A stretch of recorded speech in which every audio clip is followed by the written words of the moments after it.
আমার প্রথম বক্তব্য যে প্রস্তাবনার ভিত্তি কি, আমি কেন সমর্থন করব, এ রাজ্যে হোক অন্য যে কোনো রাজ্যে হোক। জঙ্গির আতঙ্কে মানুষ আতঙ্কিত হয়ে আছে। এটি একটি বিশেষ ইন্টেলিজেন্স এজেন্সির কিছু তথ্য। আমরা অনেক বড় প্রেক্ষাপটে দেখেছি যে weapons of mass destruction Saddam Hussein নাকি রেখেছিলেন, তার জন্য ইরাক আক্রমণ করা হয়েছিল। ওটা খুঁজেও পাওয়া যায়নি। পরপর রিপোর্টের পর রিপোর্ট বেরিয়েছে যে ওটা সম্পূর্ণ গুলতাপ্পি, এবং সেটাকে ধরে একটা দেশকে ধ্বংস করে দেওয়া হয়েছিল।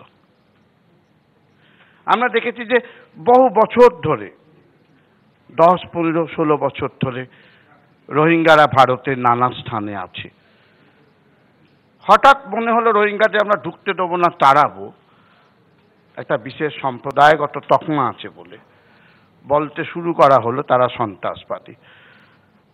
হরিয়ানার পুলিশ বলছে একটা কোনো সন্ত্রাসবাদী ঘটনা হরিয়ানায় রোহিঙ্গারা ছিল নেই, ছিচকে চোরের ঘটনা আছে। জম্মু কাশ্মীর ভ্যালিতে ওরা আছে, কোনো সন্ত্রাসের কোনো ঘটনা নেই রোহিঙ্গাদের। হঠাৎ আবিষ্কার হতে শুরু হলো যে রোহিঙ্গারা সন্ত্রাসবাদী, ঢুকতে দিও না। ঢুকতে দেবে না অন্য কারণ বলো, তাদের সঙ্গে ওটাকে তকমাটাকে লাগিয়ে দেওয়া হলো। যে সোর্স একতরফা, এক নাগারে একটা উত্তেজনার পরিবেশ সৃষ্টি করে, সেই প্রস্তাবনাকে আমি স্বীকার করব কেন? আপনারা প্রশ্ন করতে পারেন তাহলে কি জঙ্গি কোট আনকোট? আমরা মানবাধিকার কর্মী, আমরা সাধারণভাবে জঙ্গি বলি না, সশস্ত্র বিরোধী গোষ্ঠী বলি। ধরে নিলাম আজকের তর্কের খাতিরে এই সন্ধ্যেবেলা আমি জঙ্গিটাও বললাম। তো জঙ্গির কি কোনো ক্রিয়াকলাপ নেই সুজাতবাবু? আপনি কি গাঁজা খান? আমি বলবো নিশ্চয়ই না। আইএসের কার্যকলাপ, বোকো হারামের কার্যকলাপ, ইসলামিক স্টেট গঠনের কার্যকলাপ, নিরীহ মানুষকে হত্যা করার ঘটনা, মুসলিম মৌলবাদের দাপট, এগুলো স্বীকার্য। তাতে মানুষ আতঙ্কিত হয়, তার বিরুদ্ধে মানুষের লড়াইও আছে, আতঙ্ক কাটিয়ে, সেটাও স্বীকার করতে হবে। তো করতে গিয়ে যেটা তথ্য নয়, যেটা নিয়ে হঠাৎ খুব বেশি নাচানাচি করা উচিত কি উচিত নয়, এরকম প্যাশন গড়ে তোলার, কেন্দ্র রাজ্যের বিতর্কে, রাজনৈতিক চাপানউতরের বাইরে গিয়ে যদি একটু ভাবেন, তাহলে বিপদ ভয়ঙ্কর, আতঙ্ক ভয়ঙ্কর, অন্য আতঙ্ক। আমি তার উপর আপনাদের 2-1টা কথা বলবো। এক, যখনই ষড়যন্ত্রের সামাজিক তত্ত্বায়ন শুরু হয়, ষড়যন্ত্রের সামাজিক তত্ত্বায়নে যারা শাসক দল, তারা দুটো জিনিস লাভ করবার চেষ্টা করে। এক হচ্ছে একটা সামাজিক অনুমোদন, অত্যাচারের, ক্ষমতার চূড়ান্ত আধিপত্যের, আইনের শাসনকে বুড়ো আঙুল দেখিয়ে একতরফাভাবে আক্রমণ নামিয়ে আনার অনুমোদন চায়, এবং সঙ্গে চায় বলগাহীন অত্যাচার, বিভিন্ন কালাকানুন। টাডার ইতিহাস আমরা দেখেছি। পার্লামেন্টে রিপোর্ট পেশ হয়েছে 1995-এ 62,000 লোককে গ্রেপ্তার করা হয়েছিল, 60,000 লোক প্রাথমিকভাবেই নির্দোষ। বাড়িওয়ালা ভাড়াটের গন্ডগোলে টাডা প্রয়োগ করা হয়েছিল।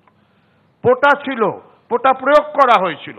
1,500 জনের মধ্যে 1200 লোক 2004 সালে চিদাম্বরম পার্লামেন্টে রিপোর্ট পেশ করছেন, টাডা যখন প্রত্যাহিত হবে তখন, যে নির্দোষ ছিল।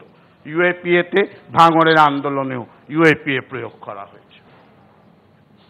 ফলে যখনই আপনি ক্ষমতার বিস্তার করে দিচ্ছেন, কোনো একটা কাল্পনিক আতঙ্কের কে দমন করার জন্য, মোকাবিলা করার জন্য, প্রথম তার ভিকটিম হচ্ছে, প্রথম তার ক্যাজুয়ালিটি হচ্ছে নাগরিক অধিকার, মানবিক অধিকার, মানুষের অধিকার।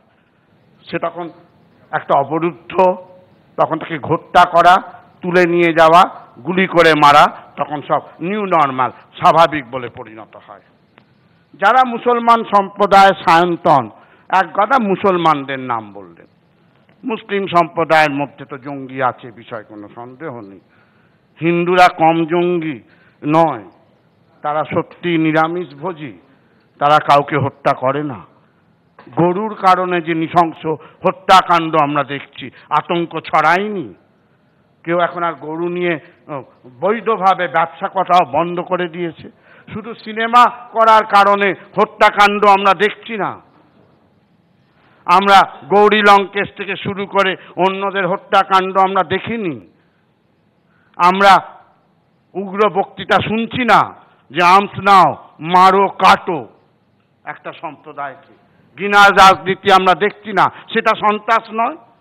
ওই সন্ত্রাসবাদী তো সংবিধান মানে না, আত্মগোপন করে থাকে, গোপনে চলে। তাদের টেরার হচ্ছে র্যান্ডাম, আনপ্রেডিক্টেবল। কিন্তু যারা ক্ষমতায় আছে, সংবিধান মানে, তারা যখন একটা সম্প্রদায়ের মধ্যে দিয়ে সন্ত্রাস চালায়, সেটা সবচেয়ে ভয়ানক, সবচেয়ে মারাত্মক। রাষ্ট্রের সঙ্গে একটা শাসক দল মিলিয়ে একটা সম্প্রদায় এবং সকল মানুষের ওপর বিরোধী পক্ষকে অত্যাচার করে, সবচেয়ে ভয়ানক। আমি একটা বই দেখাই আপনাদের। একটি লোক সন্ত্রাসবাদী হবার অপরাধে 14 বছরের, এর বিখ্যাত সিনেমা অভিনেতার নাম আমির খান, এনার নাম মোহাম্মদ আমির খান। তার অসাধারণ বই frame as a terrorist, my 14-year struggle to prove my innocence। আমি ঘটনার পর ঘটনা আপনাদের দিয়ে যাব। যাদের গ্রেপ্তার করা হয়েছিল, তারপর কোর্টের রায় তারা বেকসুর খালাস পেয়েছে। গ্রেপ্তার হলেই কি জঙ্গি গ্রেপ্তার হয়েছে, কোট আনকোট প্রমাণিত হয়ে গেল, অন্য এটা হাব হয়ে গেল। পুলিশ 4 জনকে ধরলো সুজাত জঙ্গি, সাথে সাথে প্রমাণিত হলো। অন্য ক্ষেত্রে বলে যতক্ষণ না আদালতে প্রমাণিত হচ্ছে ততক্ষণ পর্যন্ত নির্দোষ। ধরা পড়লো আর হাব হয়ে গেল।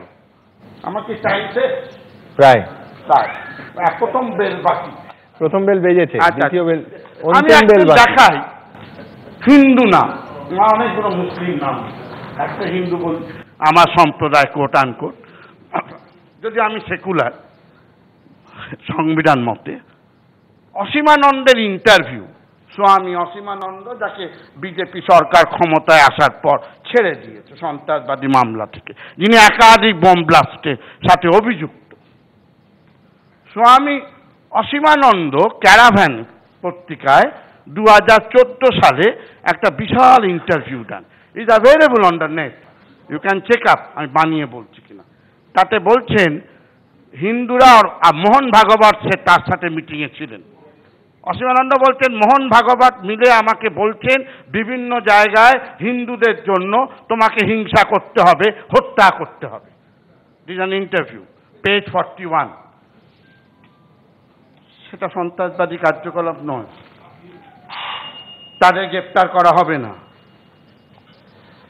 তাদের বিচার হবে না। আমি বেআইনি বিচার বলছি না। আমি ভুয়া সংঘর্ষে হত্যা, পুলিশের ওই দক্ষ এনকাউন্টার কপকে সমর্থন করি না, সৈন্যবাহিনীর অত্যাচারকে আমি নিন্দা করি। কিন্তু বিচার হবে না, জাস্টিস পাওয়া যাবে না, তারা থাকবেন। আর শুধু একটা সম্প্রদায়ের বিরুদ্ধে জঙ্গি দমন বলে মানবাধিকারকে শেষ করে দেওয়া হবে। আমি রাষ্ট্রের যে কোনো ষড়যন্ত্রের, রাষ্ট্রের প্যাশানে মানুষের সমর্থন পাওয়ার জন্য মিথ্যাচারের বিরুদ্ধে রাষ্ট্রকে আমি, ইন্টেলিজেন্স এজেন্সির কোনো তথ্যকে আমি উইদাউট ডাউট, সন্দেহ ছাড়া, বিনা প্রমাণে, কোষ্ঠীপাতরে যাচাই না করে তাদের পক্ষে দাঁড়াতে রাজি নই। ধন্যবাদ।